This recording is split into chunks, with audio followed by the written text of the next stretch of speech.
Motivé, vous aviez demandé une entame de match ultra rapide et de presser très haut, vos joueurs. Oui, pour éviter le trail, je crois qu'il fallait bien rentrer dans le match avec beaucoup de dynamisme, beaucoup de pressing pour essayer de marquer vite et se mettre en confiance.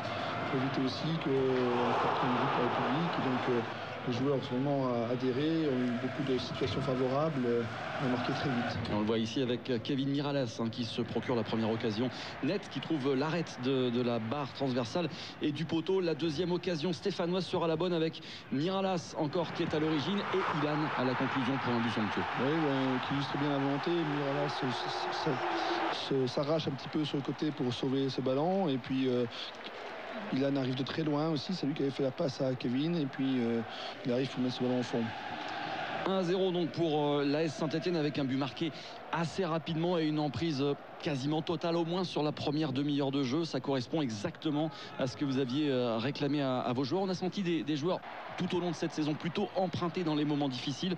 Là, Saint-Etienne réagit vite et bien et surtout applique les consignes. Oui, on est tombé sur un grand Pento aussi qui a fait beaucoup d'arrêts, qui a sauvé son équipe, qui a retardé un petit peu l'échéance. Donc on est resté sur la menace de l'équipe de Valenciennes qui était quand même indicatif, qui n'avait rien lâché et puis donc il fallait marquer ce deuxième but pour nous soulager. Avec Gomis qui se réveille au bon moment pour inscrire le deuxième but et pour soulager un petit peu plus les Verts qui l'ont été également avec une clameur du stade Geoffroy Guichard, une clameur qui était due à l'ouverture à Caen des Girondins de Bordeaux. Ça aussi, ça vous a aidé. Oui, on savait aussi qu'une victoire chez nous ne serait pas suffisante. Il fallait effectivement s'intéresser à ce qui se passait du côté de Caen. Et c'est vrai que Bordeaux a fait le métier et se fait permis de rester un peu en division. Le deuxième but de la soirée pour Bafé Gomis, le troisième pour les Saint-Etienne qui déroule face à une équipe valenciennoise qui, il faut le dire, n'est plus vraiment concernée à ce moment-là de la partie.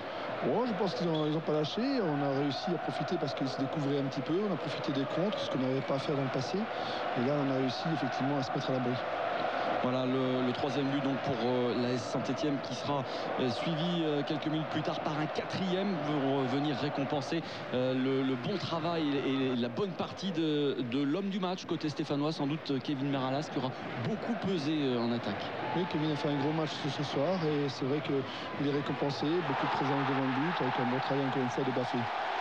Voilà le quatrième but stéphanois qui pour le coup n'est plus qu'anecdotique à ce moment-là plus qu'à un autre. Alain, on est sans doute encore plus pendu au transistor pour écouter ce que fait Caen. Oui, parce qu'on savait effectivement que du côté de Caen il n'y avait qu'un seul but d'écart et que dans les dernières minutes en jetant toutes les forces il pouvait encore inverser la tendance, même si effectivement il fallait à ce moment-là que Caen marque 2 buts. Voilà la dernière occasion de la partie avec encore une fois Bafé Gomis qui cette fois va trouver le montant de Pento. Ce sera finalement 4-0 le score final avec des derniers instants que l'on connaît lors des dernières journées de championnat, des instants longs. On attend le résultat du concurrent direct et là c'est la délivrance. Oui, effectivement, comme on avait fini un petit peu avant, il a fallu attendre les dernières minutes justement à Caen pour être sûr de ce maintien en première division.